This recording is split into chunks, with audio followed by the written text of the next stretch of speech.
picked up a couple of Ford Rancheros, but I ended up going and looking at them, and the guy made me a deal that was too good to be true. So they're both complete-ish, and I believe that I might be able to get them both to run, and if I can get them both to run, then I'll add a bunch of value to them. The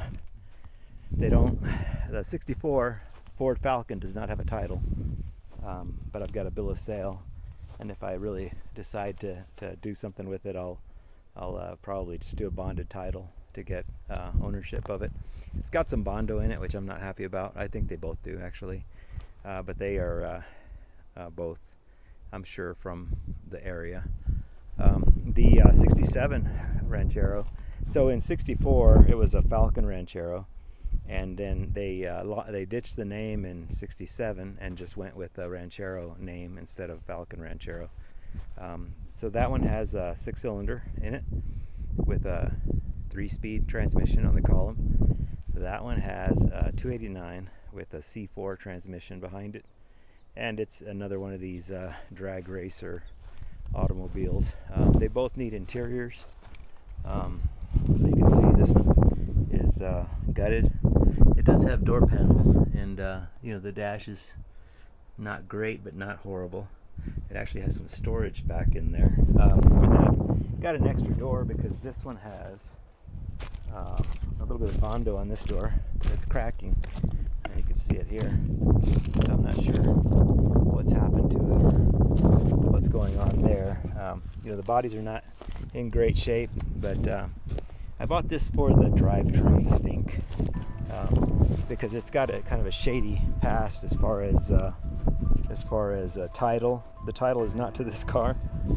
It matches some of the numbers on this car, but the title is for a 68 with a 390 with a 4-barrel, and this is not a 68.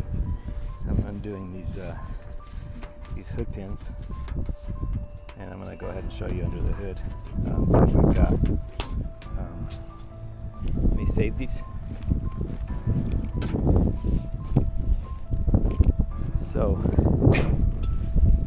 we have a 289 with a 2-barrel in it, and what I think is really sketchy is that it doesn't seem to have the VIN in the normal place where I'm used to seeing it, which is up here on the inside of the fender. Instead, it has a plate that's been put on here that looks like either, I don't know if it's been punched in by hand or cut out of something else and installed, and then it's got the same plate over on this side with that just does not look legit from all the Fords that I've seen. And it does have a firewall VIN that is, I believe, the right one for this car, 67 with a C code, which would match the 289 2-barrel. I don't know what rear axle it has. It looks like a beefy one, so it may be a 9-inch or an 8-inch. I'm not sure, and I've got plans for that. It's got a transmission in it that is C4, but it has a deep pan on it. I don't know if we'll be able to see under there. Let's see what we can see. Oh yeah, you can see the pan on the transmission is kind of hangs low. Open headers at the moment. There's a little bit of rust in this one in the floor pans. It does have headers on it, and so they're kind of look like long tube headers maybe. And it was supposedly running. I turned it over by hand. It does turn over. It looks like it might have had an electric fan on it, but as you can see, it's complete. I mean, all we need to do is get a battery in it and see if we can't get it to fire off. It's got some kind of aftermarket coil on it and a good old mechanical distributor. It looks like I don't see any vacuum pots on this, so I think that's kind of cool. And then I don't know what that's all about. But yeah, so I'll tell you what I paid for these. I paid $900 for this with a sketchy title, and most likely would be a no title or just a parts car, but an engine, transmission, and rear axle, and 4 wheels. And then this one, let's see if I can get this open, is probably a one. Oh, it's a 64, so it's probably either a 200.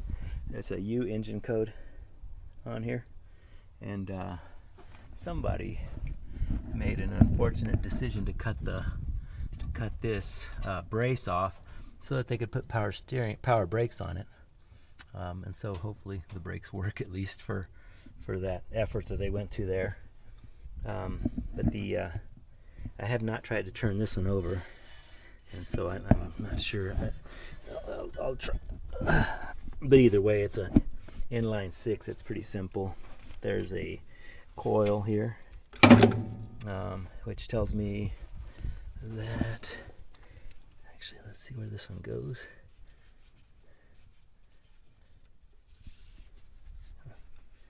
This one, oh yeah, so there's no coil on it right at the moment, so that's the coil, or the A coil, to put on it. But with what it's got on it, I think it will run.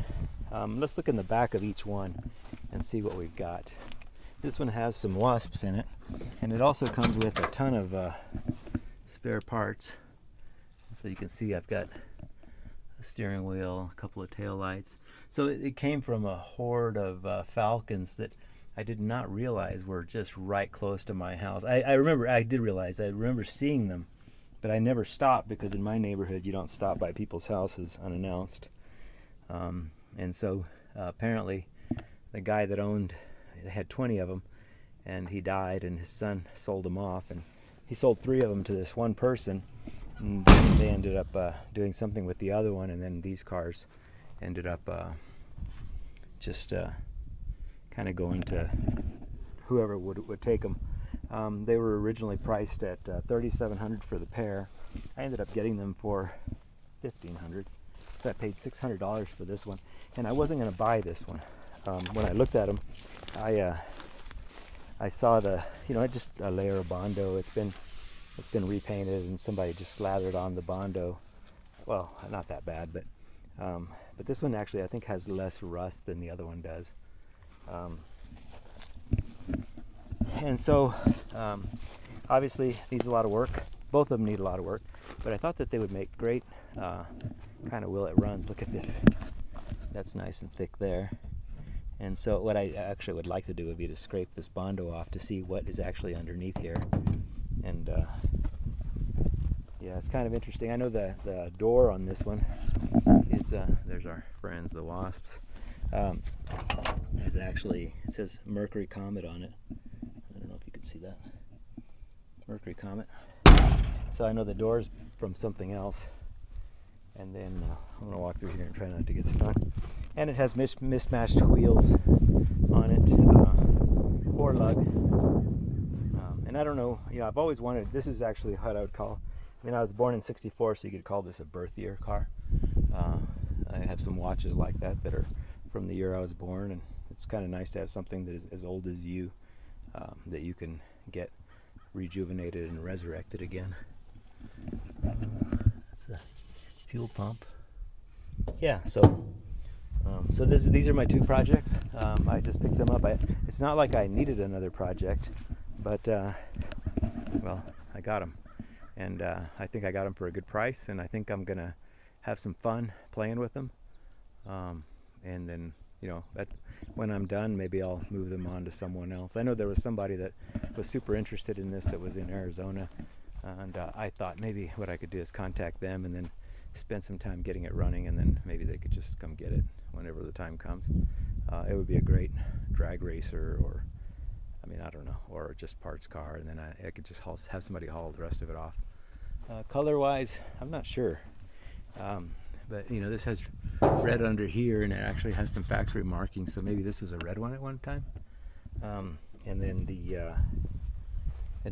this one, it's hard to know, but you can see they cut out the hood latching mechanism, and I've got to lubricate this. I think it's got a little bit of a bend in this right here from when these things get hung up or they get bound up, they don't want to open. So yeah, a lot of fun stuff. actually, I needed to see if this has disc brakes under it. I think it does. If it does, that may be a possibility of borrowing those for something else. I don't know what they would fit, but that sure looks like that looks like a caliper to me. So yeah, I would say that it's got disc brakes, which is kind of cool. And you can see that big old sump down there, the transmission, and then the headers hanging down. So yeah, I was lucky. The guy was really eager to get rid of them, and I had agreed to buy this one, and just because of the parts. And I went to get the money and came back, and he said, "You can have the other one for $600 if you want. I'll deliver it." So it was hard. He twisted my arm really hard, and so I ended up buying it. So I guess the next thing you'll be seeing from me will be pulling one of these into the shop, spending a little time just kind of seeing if it turns over, if it's got spark, and maybe feeding it out of a bottle until we can get it to fire off, see what kind of health the engine is in, and then we'll go from there. Thanks for watching. I thought I might take a moment to look inside this car. Oh, look at this. Actually, this is interesting. Well, actually, this is just, looks like there's some ugly welding here, but that's just really to cover up this transmission tunnel. I don't know if this was cut out before. Maybe it had a different transmission or something in it. There's actually nothing in here worth noting other than cut on some Pioneer two-way speakers, and I don't know what this is. Oh wow, this is interesting. Oh, it says 64 Ford Falcon Ranchero Custom in quotation marks. I think that's like the two-finger custom. 68 Ford Mustang 302 V8 2-barrel transmission, 68 3-speed top loader, 69 drivetrain, 69 Falcon auto rear end, paint exterior Cayman teal and light iris, trim work 65 Falcon grill, taillights chrome red trim. I don't think that's this car. It looks like the interior almond black metal bone vinyl cloth. Yeah, that's not what I got. Although that AM/FM tape, I think we might have that here somewhere. Oh, yeah, right there. 14-inch chrome, 5-bolt, 10 drum brakes. Nah, I mean, I think this is just a different car, but I think it's just kind of interesting that this is in the car. Somebody must have been a collector and had a good amount. Here's a little piece of memorabilia there. Oh yeah, and I didn't actually go through what was in the back of these, but we do have the drive shaft for this one, and I was happy about that because I was going to pull it on the tow dolly, and I didn't want to have to worry about, I mean, I was going to disconnect it anyway, but that just means that this thing probably has no transmission fluid in it. We have what looks like a transmission mount of some sort. We have a second drive shaft in case the first one doesn't do what we need. We have dual exhausts, which look like glass packs. We have our extra door that we talked about. This looks like maybe it belongs on that distributor. We might have to look at that. Let's look under here. Oh, it's heavy. Oh. Okay, that looks like another door. There's the rest of the couple of wires. Oh. All right, that was interesting. A little bottle of whiskey down here. Oh no, it's just. And what's in here? Oh, that's the.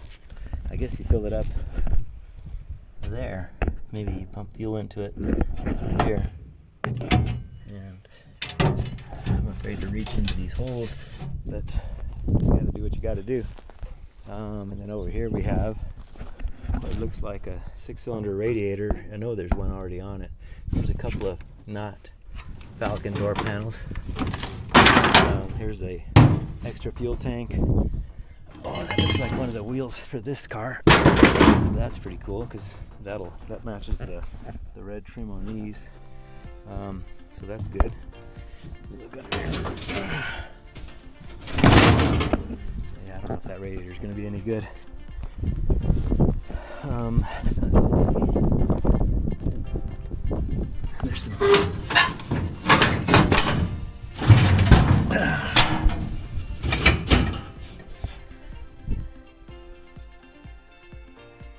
don't know what this stuff is.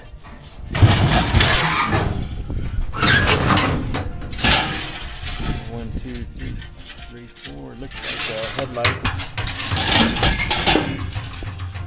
Futura hubcaps. Sorry about the noise. Falcon. And then this looks like another wheel with a hubcap. Oh yeah, I think we'll be able to sport some factory hubcaps on this thing, and we can get rid of those hideous wheels on the front. All right, so I think that's enough of the Falcon Futuras. It'll be interesting to see if anything works, and that's gonna be it for this video. I appreciate you watching, and I hope you stay tuned to watch more adventures with these. I still have a lot of work to do on the other one, but you know, I'll pull one at a time and just kind of start getting them done. Thank you.